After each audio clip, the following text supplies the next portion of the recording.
সুপ্রিয় শিক্ষার্থীবৃন্দ, তোমাদের সবাইকে আবারও স্বাগতম নতুন একটি ক্লাসে।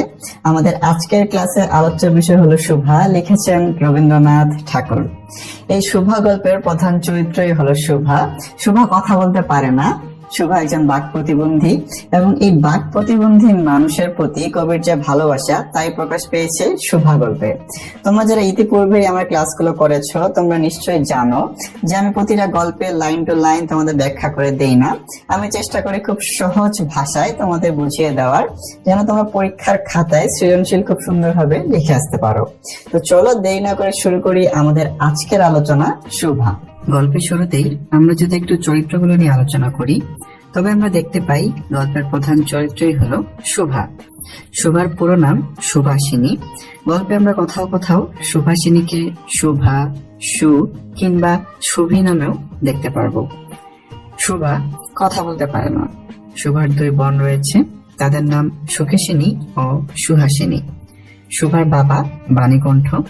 গল্পে আমরা শুভার আরো দুই বন্ধুকে দেখতে পাবো, অর্থাৎ দুটি গাভী, সর্বশী ও পাঙ্গুলি।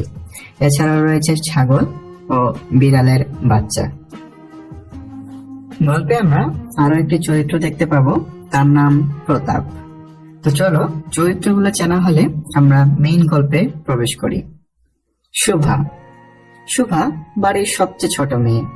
তার বড় দুটি বোন রয়েছে, নাম সুকেশিনী ও সুহাসিনী। তাদের নামের সাথে মিল রেখে শুভার বাবা তার নাম রেখেছিলেন সুভাষিনী।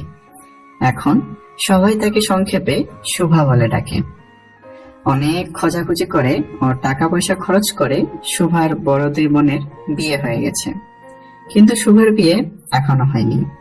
যে কথা বলতে পারে না, সে যে অনুভব করে এটা কেউ বিশ্বাস করে না। যেই দেখতো সেই শুভার ভবিষ্যৎ নিয়ে দুশ্চিন্তা করত। শুভা ছোটবেলা থেকেই ভেবে নিয়েছিল যে সে হলো সৃষ্টিকর্তার অভিশাপ।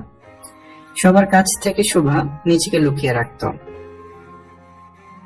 শুভার মা শুভাকে নিজের একটি ত্রুটি স্বরূপ হিসেবে দেখত। শুভার মা তার প্রতি ছিল বড়ই বিরক্ত। তিনি শুভাকে গর্ভের কলঙ্ক বলে মনে করেন। কিন্তু শুভার পিতা বাণীকণ্ঠ ছিলেন ব্যতিক্রম। তিনি অন্য মেয়েদের তুলনায় শুভাকে একটু বেশি ভালোবাসতেন।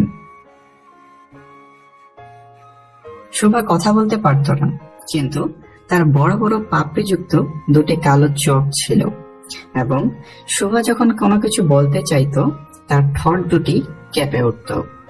শুভা মুখ দিয়ে কথা বলতে না পারলেও তার চোখ দেখলেই যেন বোঝা যেত সে কি বলতে চায়। শুভা চুপচাপ, শব্দহীন এবং সঙ্গীহীন। কেউ তার সাথে খেলা করত না। সবাই শুভাকে এক প্রকার ভয়ই পেত। শুভা তার বাড়ি নদীর পাশেই। শুভা কাজকর্ম শেষ করে যখনই সুযোগ পায় নদীর তীরে এসে বসে। প্রকৃতি যেন শুভার হয়েই কথা বলে। শুভার যে হাতে গোনা কয়েকজন কাছের বন্ধু ছিল না তাও কিন্তু নয়। গোয়াল ঘরের দুটি গাভী, সর্বশী ও পাঙ্গুলি ছিল শুভার অনেক কাছের বন্ধু। শুভা কি বলতে চায় তা মানুষের চেয়েও ভালো বুঝতো তারা। শুভা প্রতিদিন নিয়ম করে 3 বার গোয়াল ঘরে যেত। বাসায় কেউ গালিগালাজ করলে অথবা শুভার মন খারাপ হলে শুভা গোয়াল ঘরে তার সেই বন্ধুদের কাছে যেত। এছাড়াও শুভার ছিল একটি ছাগল ও বিড়ালের বাচ্চা। মানুষের মধ্যে শুভার আরো একটি বন্ধু জুটেছিল, তার নাম প্রতাপ। প্রতাপ ছিল অত্যন্তই অকর্মণ্য একটি চরিত্র। সে যে কাজকর্ম করে সংসারের উন্নতি করবে সে আশা প্রতাপের বাবা মা ত্যাগ করেছে অনেক আগে। প্রতাপের প্রধান শখই ছিল ছিপ ফেলে মাছ ধরা, কারণ এতে অনেক সময় বসে বসেই কাটানো যেত। এদিকে শুভাও নদীর তীরে বসে থাকত, যার ফলে প্রতাপের সাথে শুভার প্রায়ই দেখা হইত। প্রতাপ শুভার মর্যাদা বুঝিত, কারণ শুভা কথা বলতে পারত না এবং মাছ ধরার সময় শুভার থেকে ভালো সঙ্গী আর কেউ হতে পারে না। এই জিনিসটা প্রতাপ খুব ভালো মতোই বুঝত। প্রতাপ শুভাকে আদর করে সু বলে ডাকত। শুভা তেঁতুল তলায় বসে থাকত এবং প্রতাপ ছিপ ফেলে পানির দিকে তাকিয়ে থাকত। শুভা নিজ হাতে সাজিয়ে প্রতাপের জন্য পান নিয়ে আসত। শুভার খুব ইচ্ছে হতো প্রতাপকে কোনো কাজে সাহায্য করতে। শুভা প্রতাপকে জানাতে চায় যে পৃথিবীতে সেও একজন প্রয়োজনীয় লোক। শুভা মনে মনে ভাবতে শুরু করে, সে যদি জলকুমারী হতো সে হয়তো প্রতাপকে আশ্চর্য করতে পারত। প্রতাপের জন্য সে সাপের মাথার মণি নিয়ে আসত। কিন্তু শুভা তো আর জলকুমারী কিংবা রাজকুমারী হয়ে জন্মগ্রহণ করেনি, সে জন্মগ্রহণ করেছে বাণীকণ্ঠের ঘরে। দিন দিন শুভার বয়স ক্রমেই বেড়ে চলেছে।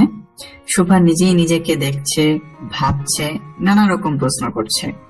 শুভা নিজেই যেন নিজেকে বুঝে উঠতে পারছে না। এদিকে শুভার বিয়ে নিয়ে শুভার বাবা মা চিন্তিত। লোকজনও শুভাকে নিয়ে নিন্দা করা শুরু করলো। একদিন শুভার বাবা মা শুভাকে নিয়ে আলাপ আলোচনা করলো। আলোচনা শেষে শুভার বাবা বিদেশে গেলেন কিছুদিনের জন্য। বিদেশ থেকে ফিরে এসে তিনি শুভাকে বললেন, চলো কলিকাতায় চলো। একথা শুনে শুভা প্রচন্ড মন খারাপ হলো। এরই মধ্যে একদিন বিকেলে মাছ ধরতে ধরতে প্রতাপ শুভাকে বলল, কিরে শু, তোর নাকি বর পাওয়া গেছে, তুই বিয়ে করতে যাচ্ছিস, দেখিস আমাদের ভুলিস নে আবার। একথা শুনে শুভা মনে প্রচন্ড কষ্ট পেল। সেদিন শুভা আর সেই গাছের তলে বসলো না। শুভার বাবা বাণীকণ্ঠ ঘুম থেকে উঠে তামাক খাচ্ছিলেন। এমন সময় শুভা তার পায়ের কাছে বসে বাবার মুখের দিকে তাকিয়ে কাঁদতে শুরু করলো। শুভাকে সান্ত্বনা দিতে গিয়ে বাণীকণ্ঠের শুকনো গালে চোখের পানি গড়িয়ে পড়ল। কাল কলিকাতায় যাওয়ার দিন স্থির হলো। শুভা গোয়াল ঘরে গিয়ে তার বন্ধুদের কাছ থেকে বিদায় নিল। সেদিন রাতে শুভা তার সবার ঘর থেকে বের হয়ে তার সেই পরিচিত নদী তটে শুয়ে পড়ল।